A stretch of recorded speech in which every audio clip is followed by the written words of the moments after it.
Hey loves, it's Britt, and in this video I wanted to talk about the natal aspect Mars Quincunx Neptune, or Mars in conjunct to Neptune, same thing. So I think you guys have requested all of the natal Mars Neptune aspects, or a lot of them, but I wanted to start with the Quincunx because I feel like I have the most experience.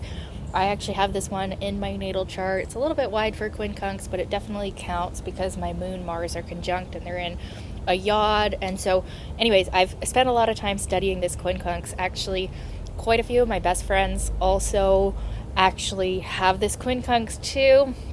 So I know a lot of ladies with this one, and we're all of the Neptune and Capricorn generation actually, in different Mars signs though. But yeah, anyways, so let's talk about this one. So it's a very tricky one because when you try to outwardly act and like go for something, like Mars is our primal instincts, and like I want to get it, I want to go after it in the most primal sense, like the warrior, right? The fighter, the masculine energy, sex drive, right? When you want something, when you desire something, and Mars is how you go about getting it, right? Like you want to go and get that thing that you are passionate about. There's like something in the background, something elusive, something confusing about the way you go after something, and you won't realize what is going on because like you'll go for something, or you'll do all this like external action and effort towards something, and for some weird unconscious reason your actions are ineffective. And so you'll find yourself confused a lot, like, wow, I put so much energy into that goal. And often it can be work related. Quincunxes have a 6th house, 8th house connotation. So quite often it can be work related. You're putting all of this energy and all this ego energy, Mars is kind of like the masculine ego, into this pursuit. And then it's like totally does not produce the desired result. Like either it just comes off totally wrong, or like you get crickets. Like you have this big project and you think it's so good, and it's like totally gets crickets, and nobody likes it, and nobody likes you or whatever, and you're just very perplexed at that. It's like, that came off wrong. And it's a weird thing because it's like the Quincunx aspect is even more unconscious than even like the square aspect. So it takes a long time to figure out what is going on. And so you can't quite figure out why your actions are ineffective, but yet they are. And so it definitely creates this vague feeling of anxiety or insecurity where like you start to realize that when you act and when you go for something, it doesn't always work out for you. It doesn't always manifest for you. And so that can start to create, like very early on in life, even like a timidity, like you're very timid, you're shy, you don't quite feel like if you want something and you want to go and get it, you don't feel like you can. And so what can happen with this Quincunx is that you can start to be dependent on other people. You want them to go out and get it. Or if you're a woman, you're in a relationship, you depend on your man to do absolutely everything external, or physical or financial, or so I've seen that you can be over dependent on a man to do absolutely everything for you. Now, as a man with this aspect, you can feel ineffective in your own masculinity. I've seen men with this aspect be even insecure about their sexuality. When you see Mars Quincunxes in a man's chart, there's an insecurity about his masculine energy and his ability to get the woman that he wants, or the man that he wants, or whatever he wants, like the desire, the pursuit. It's like muffled, right? But for a woman, it also can manifest like that, but it can also manifest in, actually, this is a big one, and this is a big part of this Quincunx, is sexual confusion, and the man that you're attracted to being unstable, or he could be a reflection of Neptune. He could be like an addict, or he could be, I've seen this, abusive. This is, unfortunately, Mars Neptune hard aspects can get into tricky situations with men where they end up being abused, or they end up being a victim.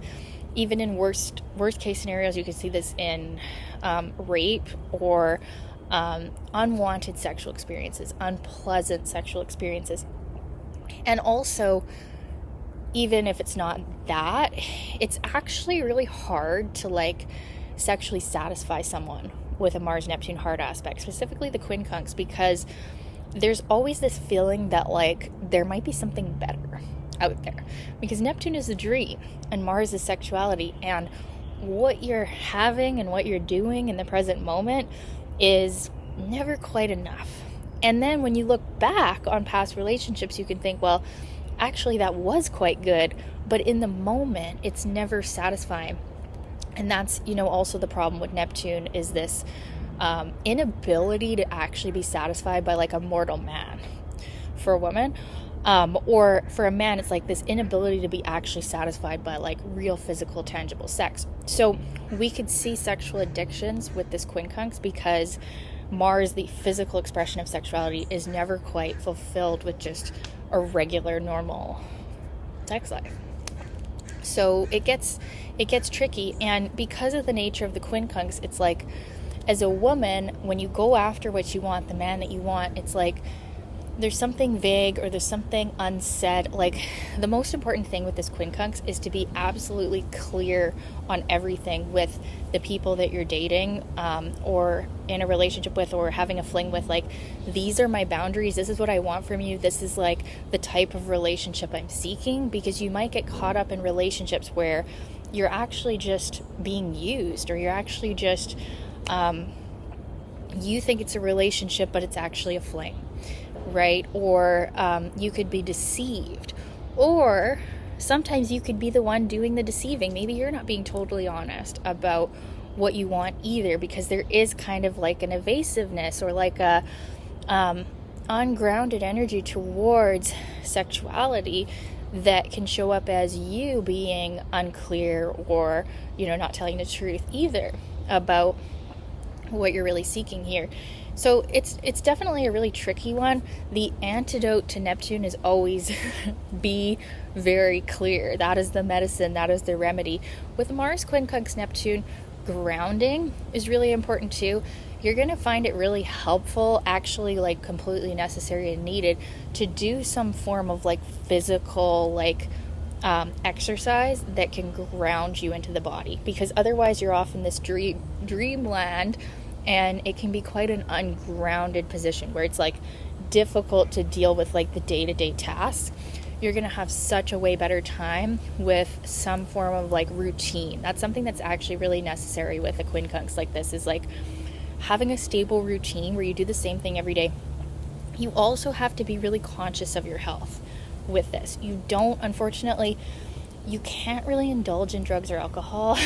I'm sorry, like, as much as it might be fun or whatever, it's really hard on the body. The body cannot tolerate substance. You can't even tolerate most chemicals. Like, you actually have to eat super clean. Like, even if I eat something, but my Mars is in the 6th house too, so that's another thing. My moon Mars are in the 6th house, so that's going to be doubly emphasized for me. But even my friends who don't have this, they've also realized that in the 6th, they don't have it in the 6th, but they've also realized that the body is like so sensitive, and like you can't even handle like food ingredients, like food additives. Like, you also need to kind of like eat super clean, like super natural, like grounded like food. And not to say you can never like have fun and like just eat like a cake or like be normal, but like you definitely don't have the constitution to be able to just like be like, I eat whatever I want and like I'm totally fine. Like, once in a while, like very rarely, you can like veer out and like do some unhealthy things, but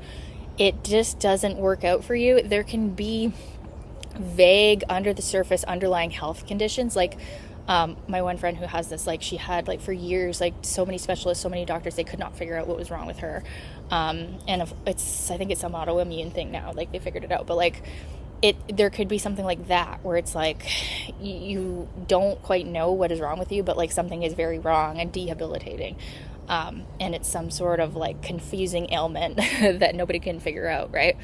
And, like I said, the remedy, routines, being super strict on what you're consuming, because your body cannot handle foreign matter. And whether that's sexually, like you don't want to take in everybody into your energy, you don't want to eat, foreign foods that have ingredients that you can't pronounce, okay?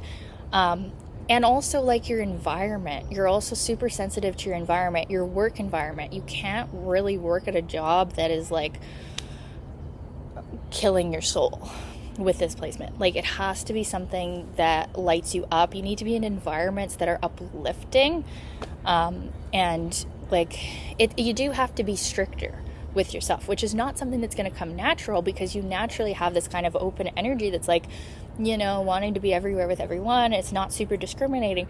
So you have to learn to be strict and to be discriminating and to learn more boundaries and to say no more to people, especially relationships and sexuality. You have to learn how to say no if it's not for you, if it's not the type of relationship you're wanting, it's not the type of sex you're wanting. You have to learn how to stand up for yourself and say, no, I don't like this. This doesn't feel good, right? And that's going to do a lot for increasing energy and health and confidence, to be able to stand up for yourself like that. Because naturally, like, you are a bit confused about asserting yourself with this placement. It's hard to like fully assert yourself. And even me, like, it's still a struggle to like when I have to be like super like in my masculine energy, like strong, like boss, like, energy, that's hard to do. It's a lot more comfortable for me to let other people have that role. But yeah, with this Quincunx, it's like it will cause health problems or energy drain. Like you just won't have any energy if you're saying yes to everybody and indulging in all these chemicals and everything. Like, you definitely have to like have a pretty strong energetic boundary with things to navigate this tricky Quincunx successfully, because it's tricky for the reasons I've stated. The body is like overly sensitive, and relationships can be a challenge. Specifically, women relationships with men can be a challenge, because there's definitely always something you're not seeing. Like you're seeing like the hero in these men that are not even worthy of you at all. Like, and that is a perpetual theme where you have to come back to reality, because the type of man that you're going to be sexually attracted to is going to be elusive or not who he really says he is sometimes. So you have to be very clear, also like signing contracts. I mean, that's more a Mercury Neptune thing or a Venus Neptune, but like you could get taken for a ride by people who are trying to scam you, or you just have to be very clear. Like I said, that's the antidote to a harsh Neptune aspect. And it can also be hard to muster up the energy to like work or be practical, like be like a stable person, because it's like your energy can go to all of this like sexual fantasy and all of these like pursuits that are not helping you physically or tangibly or financially. But yet when it comes time to muster up the energy to actually do something good for you, it can be hard. So it's something you have to work on. It's something you have to like really force yourself to do, like force yourself to be healthy, force yourself to do things that are good for you and good for your energy. And then it gets easier as habits build over time, right? So one last thing about this, or a couple more things about this. This is actually from books that I've read. Multiple books say this, and this is very true for me. You solve a lot of problems in your dream state. And sometimes you might not have the energy to like confront someone or face someone, like if there's a conflict, but you'll do it in your dream. And sometimes this can be a bad thing, where you're actually escaping the reality of like having the confrontation with someone. But often it's like, for me, what I found is like certain people that I have no contact with or whatever, like I'm talking exes or people who have wronged me and stuff like that, I'll often have them come in my dream and apologize to me, and like we have this conflict resolution in my dream. And often, not every single time, but often this happens in the physical after. So like I'll have like a premonition of that. And it's so funny because these books say that like with Mars, Quincunx, Neptune, you solve a lot in your dream state. And that's one of the benefits. But one of the downsides is that you might not actually have the energy or the confidence to like resolve it in person, like when you have to stand up for yourself in person. So I just found that really interesting. I wonder if you guys also have done that or have had that happen. I feel like it's like the most amazing thing. Like I'll be like, oh, I just had a full-on apology from what's his face in my dream, and then a couple weeks later in the DMs, hey, how's it going? Oh, hasn't been so long since I've talked to you. No. But yeah, it's funny. So there's definitely a lot of like astral activity with a Mars Neptune, and sexual dreams, like that's been a theme. And like that's something also you can have boundaries with, like before you go to sleep, is like making your energy strong so you don't end up in all these different astral realities and stuff like that.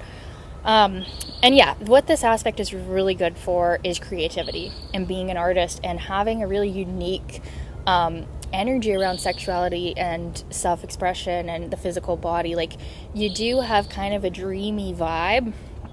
It can dilute the primal self that needs to fight or stand up for yourself. So that's something you have to work on, is like speaking up, and when a boundary's been violated, not just letting it go. Like you have to force yourself to fight, and like it can end up being like, this can end up being a gift. Like once you've activated it, you can be the fighter, you can be the warrior, but like it takes more for you to get that out there. But you can almost like spiritualize the Mars energy. So like it's coming from a very sacred soul place, like sacred soul warriors. Anyways, I'd love to know your experience of this aspect. If you have it, what has it been like for you? I hope this video has been helpful. Love you guys. Thank you so much for watching. Talk soon.